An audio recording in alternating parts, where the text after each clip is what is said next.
Hi Air sign, Aquarius, Gemini, and Libra. Kumusta po kayo guys? Okay, so Air sign, maraming salamat po sa walang sawang pagsubaybay sa ating mga reading. And kung kayo ay bago pa lang sa ating channel, mag-subscribe na po kayo guys. And i-click mo na rin yung ating notification bell para lagi po kayo guys updated sa ating mga bagong upload. Tignan natin Air sign, ano bang inyong gabay? Air sign. Okay, Aquarius, Gemini, and Libra. Meron tayong strength. Mukhang ngayong araw, air sign, napakatatag mo. Mararamdaman mo sa sarili mo na buo yung loob mo at wala na makakapigil sa mga desisyon or hakbang na gagawin mo sa mga susunod na araw. Kasi the strength ka na, Leo energy. Air sign, matigas ang ulo mo ngayon. So, meron kang isang bagay na paninindigan mo sa sarili mo. Okay? Meron tayong Nine of Swords. So, I think matagal mong pinag-isipan to, air sign, bago ka gumawa ng hakbang. And I think nadadamay ka sa gulo ng iba or pwedeng may mga taong may issue, no, na para bang ikaw yung biniblame nila sa problema nila. Okay? Pwedeng hindi nila ma-work out yung sarili nila. Kaya parang ikaw yung sinisisi nila kung bakit ganun yung sitwasyon nila dito. Okay, so tignan pa natin guys. Meron tayong The Emperor. Makipagmatigasan ka. So I think kulang ka sa tigas, kulang ka sa control or sa pagiging parang sa pagiging malupit. Okay, napakalambot kasi ng mga air signs na nakikita ko sa inyo. So air sign, parang kailangan mo dito ng higpit, no, sa sarili mo. Emperor energy. Okay? Kasi kung hindi mo yan gagawin, ito mangyayari sa iyo. 'Di ba? Aandirin ka lang na aandirin. Tapos ikaw pag nagtagumpay sila or nagawa nila na ma-under ka nila, makokontrol ka nila. So, air sign, kailangan magkaroon ka ng power dito. Kaya, ito nga, pinapakita nga sa akin dito na mas buo na ang loob mo ngayon. Okay? So, titignan pa natin air sign. Pagdating sa daloy ng pera ng mga air sign, sa kaperahan ko ng air sign.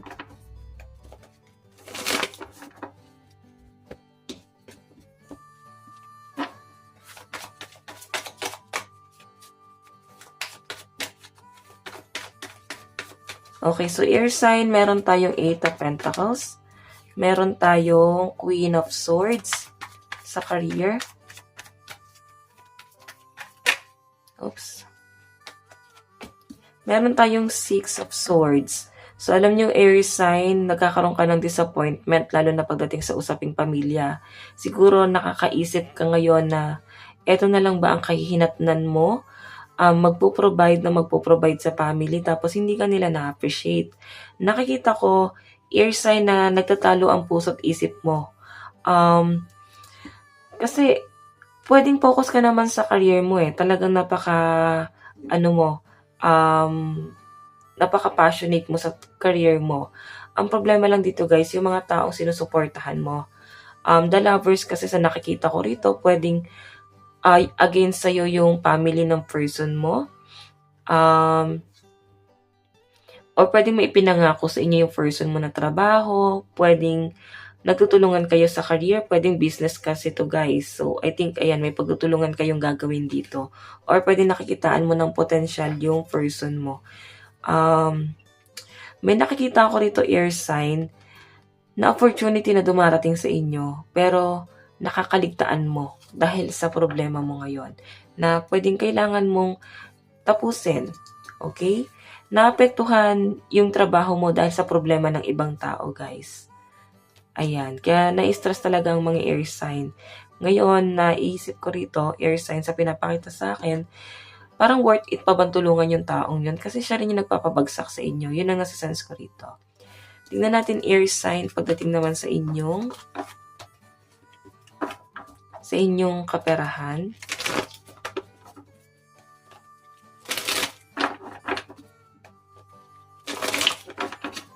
Sa kaperahan po ng mga air sign.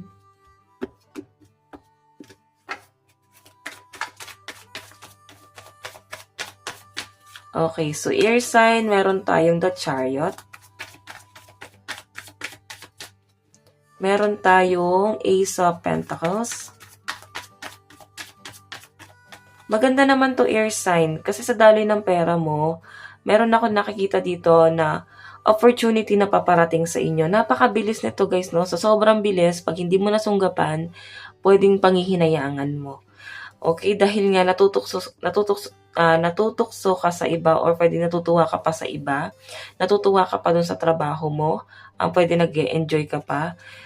Pwedeng hindi mo nakikita na may magandang mangyayari dito. Pwedeng hindi mo mapapansin na parang babaliwalain mo lang to guys. Okay? Kasi napapaikot ka pa sa iba or masaya ka pa sa current na sitwasyon mo ngayon. Siguro air sign, kailangan enjoyin mo rin yung buhay mo. Okay? Sayang tong opportunity na paparating sa inyo. Offer galing sa isang tao, tulong, ganyan.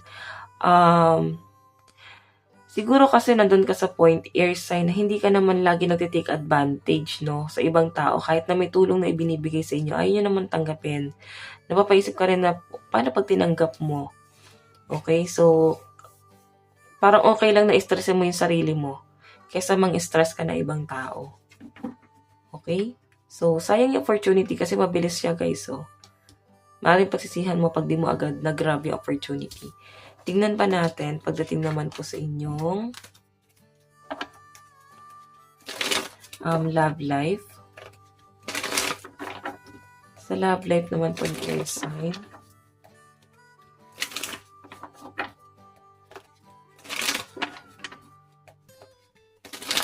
Air sign.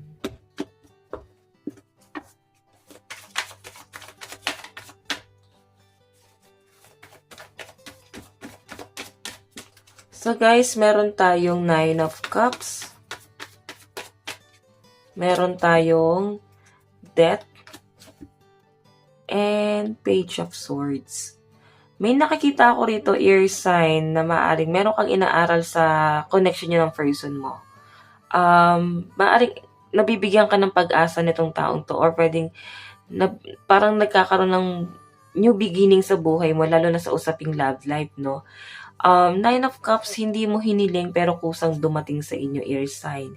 And ngayon, hindi ka naman nagpapadalos-dalos, lalo na pagdating sa love life mo, pinag-aaralan mo at ingat na ingat ka sa mga hakbang na gagawin mo.